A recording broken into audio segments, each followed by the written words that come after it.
Hello everybody, Tyrone the God 3 here. Now, if you all have been watching my stream of Dragon Ball FighterZ when I was playing the arcade mode yesterday, then all of y'all would know that I really love this game. And a lot of people on Twitter were a little bit confused when I stated that I love the story mode of this game and that it's better than every episode of Dragon Ball Super. Well, since Dragon Ball FighterZ had the luxury to introduce a storyline into its game, being in an arcade game, and it doesn't really need to have much of a story mode. I mean, arcade mode could have worked just fine with you fighting off against several different types of teams and going throughout much like an arcade would normally do.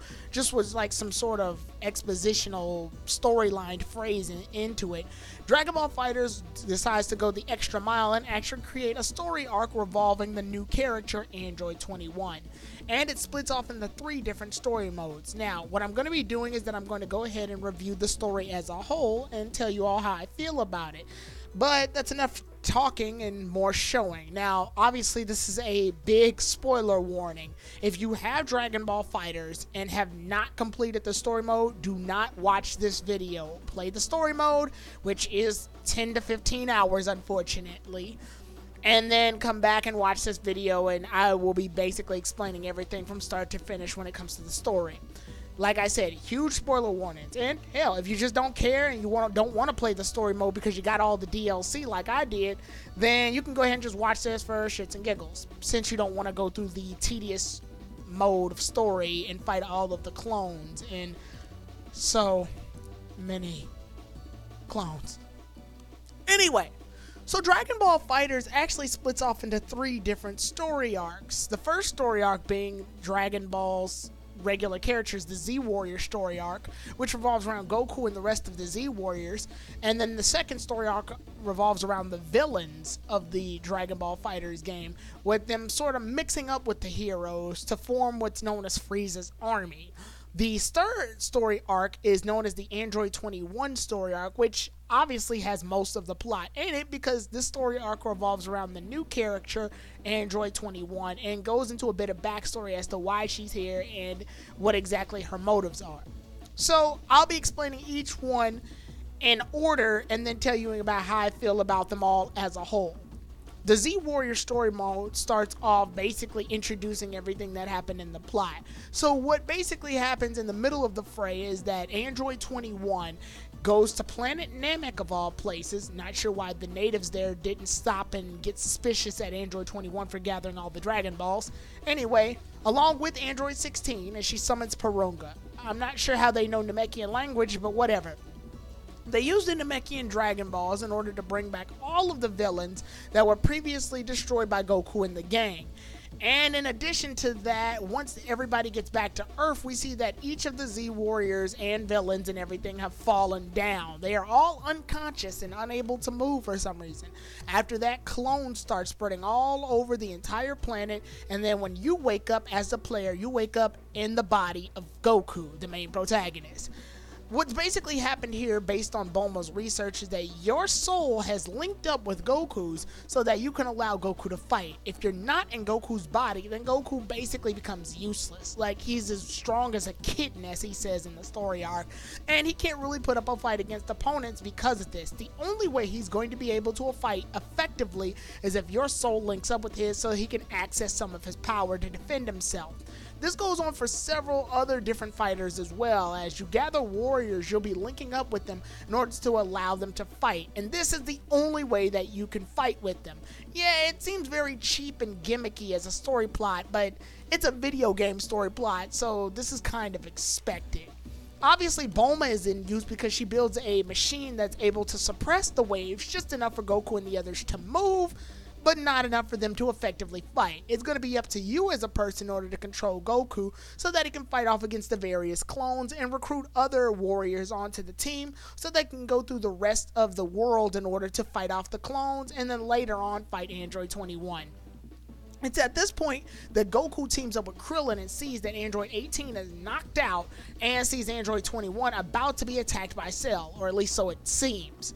What actually ends up happening is that when you link up with Goku and Krillin to fight off against Cell, Cell retreats for that moment, and afterwards we sort of just recruit more warriors, and we never really get to see Android 21 ever again, at least for now. Later on, however, as Goku and the others recruit more warriors, they see that Android 16 is stopping everything by trying to protect Android 21. However, things just sort of go awry when Android 21 transforms into her Majin self, her true form, which looks a lot like Majin Buu, and completely eradicates Android 16. Poor Android 16, he can never catch a break. I mean, he got killed by Cell, and then he got killed by Android 21. It seems that Android 16 ends up getting killed by all of the main villains. Oh, yeah, also, I'd like to point out that Android 21 is an android that was created by Dr. Gero. 10! Do I hear 10 androids? Curse that boy! What's wrong, Trunks? Oh, nothing. For some reason, I feel like crap right now. So anyway, Android 21 ends up destroying Android 16, and after that, she goes off in order to search for more powerful fighters, because she feels that she's not strong enough to fight off against Goku and the others just yet.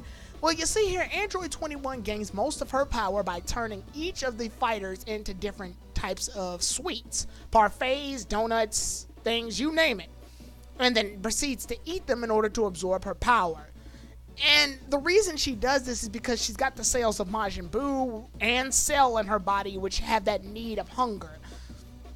Because of this, our Z Warriors' goals are simple. Recruit the rest of the warriors, fight off against the clones, help the soul get stronger so that they can access more power within each of the warriors that they use in order to fight, and stop Android 21 once they've gained enough power. When things get a little dicey, and the world is about to be destroyed due to the magnitude of how much power each of the characters have, Goku thinks of the bright idea in order to teleport everybody to the world of the Kais, so that they can duke it out there. Once that ends up happening, the final battle for Earth starts, and if you choose the right characters and are strong enough and you beat Android 21, you win in classic Dragon Ball fashion. All the Z Warriors come together, use their strongest attacks against Android 21, and they win. It makes for a very satisfying ending, but not a satisfying enough ending because you still don't know much about Android 21 here, and it just leaves you with more questions than answers. Even Whis talks to the audience as if, hey, this is the fourth wall we're breaking. We move on to the next saga, which is the villain's arc. Now, you would think, oh, the villain's arc is just everything in the villain's perspective. Well, sadly, it's not. It's not like Sonic Adventure 2 or Sonic Heroes or whatever, where the storylines all take place in the exact same chronological order. In fact, this is just another what-if scenario, but instead of controlling Goku as the main link, you're controlling Frieza. You wake up as Frieza because the soul was meant to be sent to Goku, but instead it was sent to Frieza. Android 16 brings you here in order to explain the situation, and Frieza's not too happy with the fact that you're controlling his body.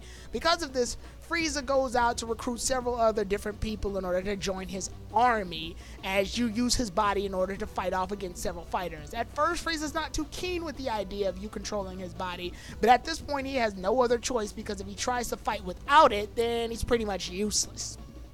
Because of this, he meets up with several other different villains and then later runs into Android 21. Much like the Z Warriors did. The difference here being is that when you control Frieza and Cell and the others, and Android 21 makes her move, it makes it look as if this time, when you were fighting off against her, she got weakened. Android 18 is knocked down, and the situation gets completely flipped. So yeah, she's putting on this ruse to make it look as if Cell was the one doing the damage, when in fact she uses this as her opportunity to retreat away from the rest of the villains that were going to fight off against her because she doesn't have enough power yet. At this point, Android 21 goes off in order to eat a lot more fighters, and at this point she becomes Majin Android 21 yet again and becomes stronger, while you as Frieza end up recruiting a lot more people. This time, since there's less villains than heroes in this game, you end up mixing it up with the heroes. So now heroes and villains are all together on the exact same team, making what-if scenarios that are very interesting when you see Frieza team up with characters like Goku, Vegeta. You can have Cell team up with Gohan, and Nappa team up with Yamcha, and just several fun little combinations that make for very great interactions. like when Captain Ginyu is teaming up with Vegeta and they consider him to join the Ginyu Force and the Frieza Force. And it's just very fun little scenario situations that you never thought you would see, because all of the characters are teamed up with each other, and they even have some contradictory ones where Tien, Vegeta, and the others know that these villains are bad to the core and there's no redemption, and they're only working together as a conventional stake. Take note of that, Dragon Ball Super. This is how you make Frieza join the good guys without him actually being a good guy. Anyway, once everything is calm, said, and done, the final battle happens in a destroyed planet Earth. And at this point, once you win the battle, Frieza, Cell, and the other villains get their powers back, and they go into an all-out battle against our Z Warriors because they defeated the main threat.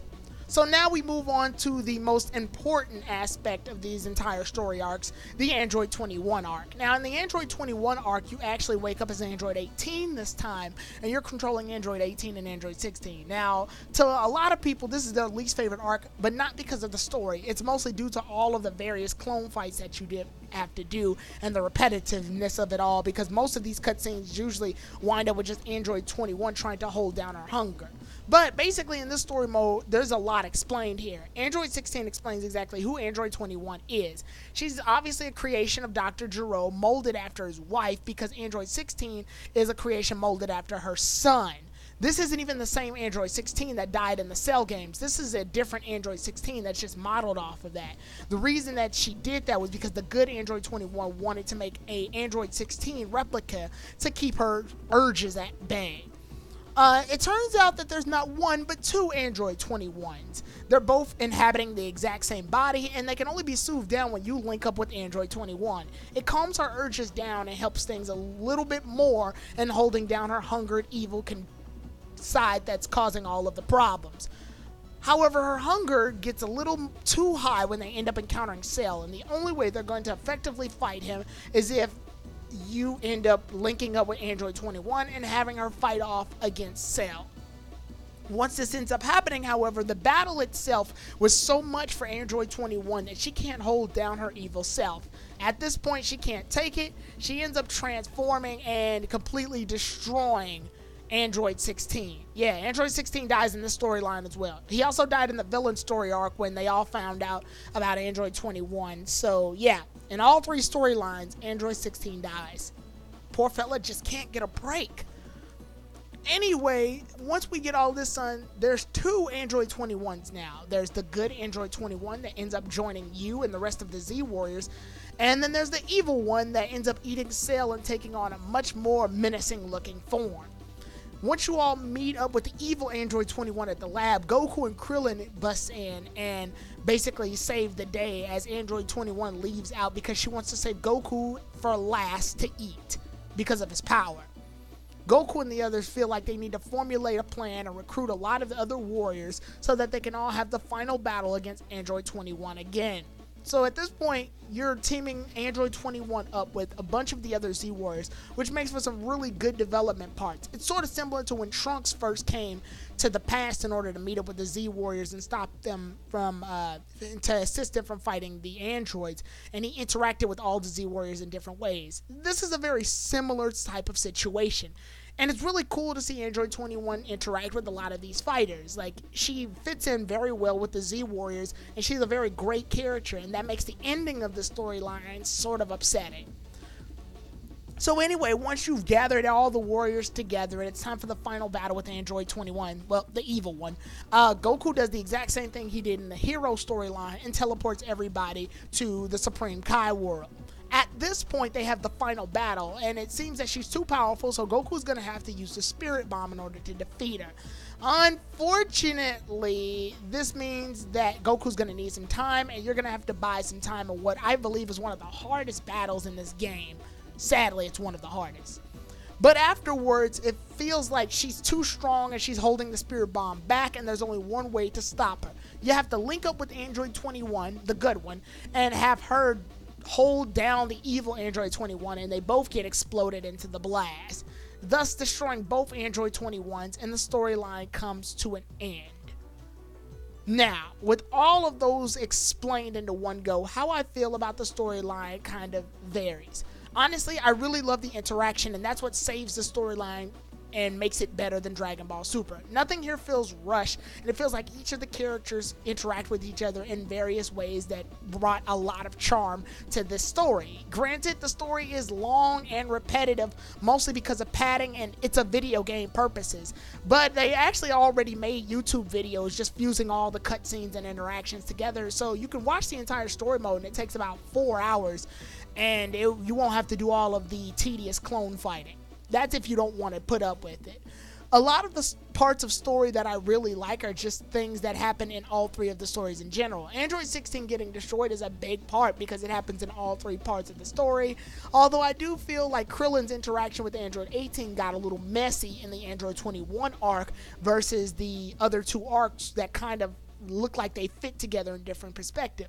This was actually the point in which the story felt like it was splitting off, and that's one of the main issues I have with this story, is that all of these stories feel like they should be a cohesive story, but they're not. It honestly feels like all three of these stories should have been part of one giant overall plot, and next time we meet I will make a video explaining how I feel, or at least a edited version of how I believe all of the stories should be glued together in a way that makes it the most effective. But for now, honestly, I say as separate stories, they all do very well. Honestly, the Z Warrior story feels like the most cartoony, if that makes any sense. It's mostly your run-of-the-mill Dragon Ball Z movie formula, with the exception of the overall linking plot. Now, the linking thing, I'm gonna exclude that only because this is a video game. Yeah, there's going to be a gimmick, and actually I do like the fact that the waves themselves weaken the fighters. This is good because it justifies why all the fighters would be about the same strength. Nappa being as strong as Vegeta, even though Nappa died long after and doesn't even know how to turn Super Saiyan, which the story continuously points out a lot of times. Yamcha being able to put up fights, being viable, and they even poke fun at Yamcha for being weak, but it's still viable that he's there, and it justifies a lot of the characters being there. There's no character in this story arc that feels pointless, and that's one thing that I really have to praise Dragon Ball FighterZ for doing. Each of the characters in the storyline feel like they're here for a purpose. There's no one here that feels like they're just randomly here. Even Majin Buu in some senses felt like he belonged in the story just simply because of his interactions with Android 21 and the other characters. Honestly, I really like the fact that when characters end up teaming up together or fighting off against a certain villain, they would interact with them in some type of way. Even fighting off against your own clone would make that character have a cutscene where they conflict on either fighting themselves or wondering how they were able to make the clone and things like that.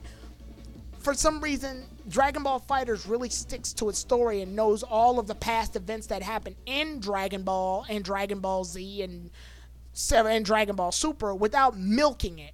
It doesn't rely too heavily on plots that already happened. They do make references, but that's just it. They're references. They're not trying to force us down that nostalgia card. It's an original story, and granted, Android 21 may not be the most original villain, considering she's literally just a mashup of a bunch of other villains that the Z Warriors fought. I mean, hell, look at her. Her attacks and her appearance all reflect that. But at least she's justifiable in the sense that they decided to put an effort around her story. She is an android, yes, but they don't harp on that too much, and she still has a life outside of being an android. And you get a lot of this when you link up with Android 21 and have various conversations with her. She tells you a little bit about her past, even though she can't remember too much about it. But she tells you about the things that she does know and not know. The relationship between her and Android 16 feels justifiable as well, because he's in all three storylines, protecting her and stopping her urges each time. It doesn't feel completely random that she had Android 16 come in order to be her bodyguard, specifically because she felt an akinship to Android 16 because of their obvious past relationship. So it all felt very justifiable. Like I said, there's no part of the story that feels like it was just there for the sake of being there, and that's exactly what I like about it. I love the villain interactions that are there as well. Just seeing all these villains talk with our heroes in a way to where they're not completely making a 180 in terms of personality. They're still conflicted with the fact that they have to group up, but they do it in a way that feels natural. So honestly, the only real weakness here is that the storylines aren't all cohesive. They're not all the same storyline. But honestly, if we were to grade all three of these storylines, I will praise them all for making a very interactive story that makes sense. It's not a mess. It actually has really great conclusions and everything like that. So with that said, I definitely give the story a watch. If you don't want to put up with all of the fights that are necessary, just go watch like a cutscene movie on YouTube. But with that, I'll see you all then, everybody. Tyrone the God 3